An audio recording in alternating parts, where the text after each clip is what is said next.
మేడ్చల్ జిల్లా ఆలియాబాద్ మున్సిపాలిటీలో తమ ప్రచారానికి బీఆర్ఎస్ నేతలు అడ్డుపడుతున్నారని ఆరోపించారు. మేడ్చల్ డీసీసీ అధ్యక్షుడు వజ్రేష్ యాదవ్ తమ ప్రచార వాహనం డీజే వాయిస్ ను లాగేశారని మండిపడ్డారు. ప్రచారం చేసి తమను చంపుతామని బెదిరిస్తున్నారంటున్న వజ్రేష్ యాదవ్ తో మా ప్రతినిధి Sagar face to face. Medchal జిల్లా ఆలియాబాద్ మున్సిపాలిటీ పరిధిలో మున్సిపల్ ఎన్నికల ప్రచారం జరుగుతున్న సందర్భంలో కాంగ్రెస్ బీఆర్ఎస్ నేతల మధ్య వివాదం ఉద్రిక్తతలకు దారితీసింది. ఈ ఘటనకు సంబంధించినటువంటి ఇరు వర్గాలు ఫిర్యాదులు చేసుకున్నాయి. ప్రస్తుతం డీసీసీ కాంగ్రెస్ నేత డీసీసీ అధ్యక్షుడు వజ్రేష్ యాదవ్ ఉన్నారు. ఒకసారి వజ్రేష్ యాదవ్తో మాట్లాడదాం. ఎందుకంటే ఈ ఘటనకు సంబంధించినటువంటి తను సమక్షంలోనే దాడులు జరిగినాయి అంటూ కూడా ఆరోపణలు వినిపిస్తున్నారు. ఇటు మరోవైపు మాజీ మంత్రి మల్లారెడ్డి కూడా వజ్రేష్ యాదవ్ పైన కొన్ని ఆరోపణలు చేస్తున్నారు. ఒకసారి మాట్లాడించే ప్రయత్నం చేద్దాం. అన్న, చెప్పండి, అసలు ఏం జరిగింది? పరస్పర దాడులు మున్సిపల్ ఎన్నికల ప్రచారంలో ఈ వివాదానికి కారణం అంటే మేము దాదాపు ఎన్నికల డేట్ వచ్చినప్పటి నుంచి ఈ రోజు వరకు కూడా ప్రచారంలో ఉన్నాం. మా ప్రచారం మేము చేసుకుంటున్నాం. మేమంతా కూడా ఇక్కడ ఉన్నటువంటి పిల్లలందరూ కూడా ఏదైతే మలక్పేట ఉందో మలక్పేటలో మేము 5 క్యాండిడేట్లు పెట్టినాం. ఒక ముస్లిం బాబు, ఒక ఎస్సీ బాబు అని, అదేవిధంగా ఒక కుమ్మరోళ్ళ పిల్లగాడు, ఒక గౌడ్స్ పిల్లగాడు, ఇంకొక పిల్లగాడు కూడా పెట్టినాం మేము. వాళ్ళందరినీ కూడా వారం రోజుల నుంచి మైకులు పెట్టకుండా, స్టిక్కర్లు పెట్టకుండా భయబంతులు చేస్తూ ఉన్నాను. నాకు ఇవాళ నేను ప్రచారానికి వచ్చిన ఇక్కడనే మన తుర్కపల్లిలో ఉదయం ప్రచారం చేసిన, మళ్ళీ పోతే అలియాబాద్ వైపు ప్రచారం చేసుకున్నాక పాండు అనే మా కార్యకర్త ఇంటికి వచ్చి మా కార్యకర్తలతో నేను మాట్లాడుతూ ఉన్నాను. మాట్లాడే క్రమంలో నేనేమో ఇంట్లో కూర్చొని మాట్లాడుతున్నా. రోడ్డు మీద నా డీజే బండి ఉన్నది. డీజే బండి ప్రచారం కోసం డైలీ తిరుగుతూ ఉంది. నా ఎంబడే ఉంటుంది. నేను ఎక్కడ పోతే అక్కడ నా బండి ఉంటుంది. వాళ్ళు ఇంట్లో కూర్చుంటారట. ఇంట్లో కూర్చున్న వాళ్ళు రోజు వాళ్ళ ఇల్లే ఇది, మా ఇల్లు అక్కడ ఉంటుంది. మేము అక్కడ ఒక 100 దగ్గర 300 మీటర్లు అవతల ఉంటాం. మా ఆఫీస్ కాడ మేము ఉన్నాం, వాళ్ళ ఆఫీస్ కాడ వాళ్ళు ఉన్నాం. మాది రోజు మేము ప్రచారం చేసుకుంటూ ఉంటే 12 గంటల 20 నిమిషాలకు వచ్చి మా బండి డ్రైవర్ను బెదిరించి ఆ పిల్లగాడు దళిత పిల్లగాడు, ఎస్సీ పిల్లగాడు, ఆ పిల్లగాడిని బెదిరించి ఆ వైర్లను గుంజేసి వాడిని కొట్టడానికి ప్రయత్నం చేస్తుంటే మా వాళ్ళు అడ్డం పోయిండు. అడ్డం పోయిన క్రమంలో వాళ్ళందరూ నూక్రం దొబ్బడం జరుగుతూ ఉంది. అప్పుడే నేను పాండు ఇంట్లోకి వెళ్ళి బయటకు వచ్చి వేరే ఇంటికి పోతుంటే ఇదంతా కథ జరిగింది. మేము ఒకటే చెప్తా ఉన్నాం, మల్లారెడ్డి రాజశేఖర రెడ్డి ఇద్దరు అక్కడ ఉన్నారు. మా డీజే బండి కాడికి మీరు రావాల్సిన అవసరం ఏముంది? మా దళిత మహిళా సోదరి ఉంది, జవహర్ నగర్కి సంబంధించినటువంటి మహిళా కాంగ్రెస్ అధ్యక్షురాలు, ఆమెను కూడా కొడితే ఈ వైపంతా కమిలిపోయింది. వాళ్ళ కార్యకర్తలు రౌడీ షీటర్ నెంబర్ తీసుకొచ్చి ఈ రకంగా చేయడం తప్పు అని చెప్తా ఉన్నాం.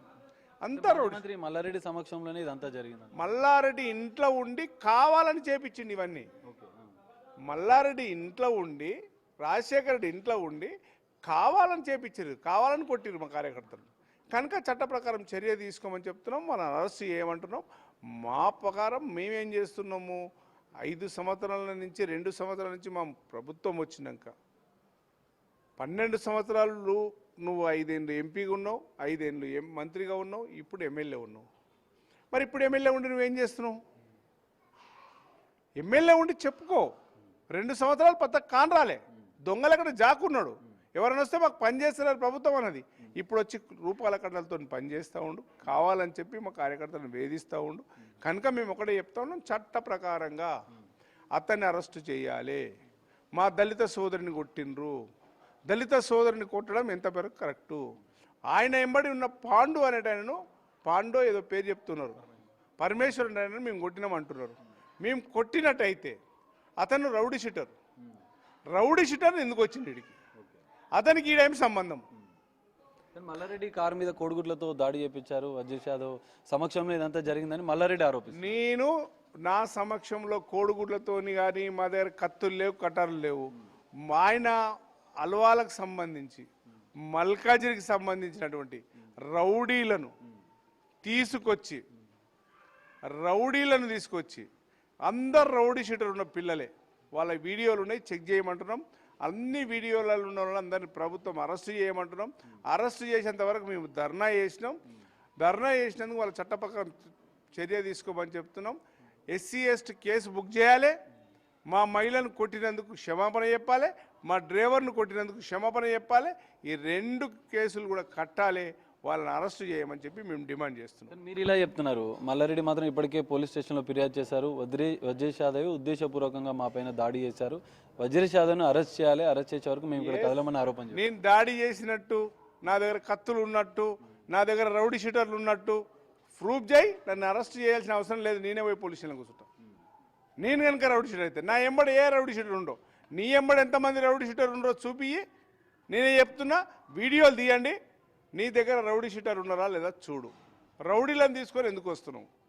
నువ్వు సస్యశ్యామలంగా నువ్వు ప్రశాంత వాతావరణంలో ఎన్నికలు అడగడానికి పో, కానీ రౌడీ షీటర్లను తీసుకొని నువ్వు తిరుగుతున్నావు. నీ ఎంబడున్న వీడియోలు ఉన్నాయి కదా, ఆ వీడియోలన్నీ ఉన్నాయి కదా, వీడియోలన్నీ చూసి ఆ వీడియోలలో ఎవరెవరైతే రౌడీ షీటర్ ఉన్నారో అందరిని అరెస్ట్ చేయమని చెప్పి డిమాండ్ చేస్తున్నాం. మళ్ళీ రౌడీ షీటర్ ఓపెన్ చేయమంటున్నాం. ఈ కాన్ఫరెన్స్కి సంబంధం లేని వాళ్ళు, మేడ్చల్ నియోజకవర్గానికి సంబంధం ఉన్నటువంటి ఎవరున్నా పర్లేదు, మేడ్చల్ నియోజకవర్గానికి సంబంధం లేకుండా పక్క నియోజకవర్గాల నుంచి వచ్చి, అది రౌడీ షీటర్లు వచ్చి, అంటే ఉద్దేశం ఏంది? రౌడీ షీటర్ రావడానికి ఉద్దేశం ఏంది? అంటే మున్సిపల్ ఎన్నికల ప్రచారాల సందర్భంగా బీఆర్ఎస్ ఈ విధంగా ఉద్దేశపూర్వకంగా వివాదాలు క్రియేట్ చేస్తున్న దానికి ఒక డీసీసీ అధ్యక్షులుగా మీరు ఏం చెప్తారు? మా ముఖ్యమంత్రి తీసుకున్నటువంటి ఏదైతే 2 సంవత్సరాల 2 నెలల్లో ఆయన చేస్తున్నటువంటి అభివృద్ధి కార్యక్రమాలు, అవి నచ్చక ప్రజలందరూ కూడా మా వైపు ఉన్నారని ఆలోచన చేసి, మేము ఇందిరమ్మ ఇండ్లు ఇచ్చినాం, మేము సన్నబియ్యం ఇచ్చినాం, మేము రేషన్ కార్డులు ఇచ్చినాం, అదేవిధంగా మేము ఫ్రీ కరెంట్ ఇస్తున్నాం. ప్రజలకు ఈ 4 స్కీములు ప్రజల్లో బ్రహ్మాండంగా ఉన్నాయి. ఇందిరమ్మ, అలాగే పోతే మహిళలకు సారీస్ ఇచ్చినాం. ఇవన్నీ కూడా కార్యక్రమాలు ఉన్నాయి కనుక ప్రజలు చీకొడతారో, ఎక్కడ చీకొడతారో, ఎక్కడ మనకు అదవుతుందో కనుక దాని ఉద్దేశంతో వాళ్ళు చేస్తారు. సో ఇది పరిస్థితి. ఆలియాబాద్ మున్సిపాలిటీ పరిధిలో ఈ ఉద్రిక్తతలు జరుగుతున్న నేపథ్యంలో మాజీ మంత్రి మల్లారెడ్డి మరి రాజశేఖర్ రెడ్డిలు రౌడీ షీటర్లతో వచ్చి ఉద్దేశపూర్వకంగా దాడులు చేస్తున్నారు. వారిపైన చర్యలు తీసుకోవాలి, ఇప్పటికే ఫిర్యాదు చేశామని చెప్పి వజ్రేష్ యాదవ్ చెప్తున్న పరిస్థితి కనిపిస్తుంది. కెమెరామెన్ వంశీతో కలిసి సాగర్, బిగ్ టీవీ.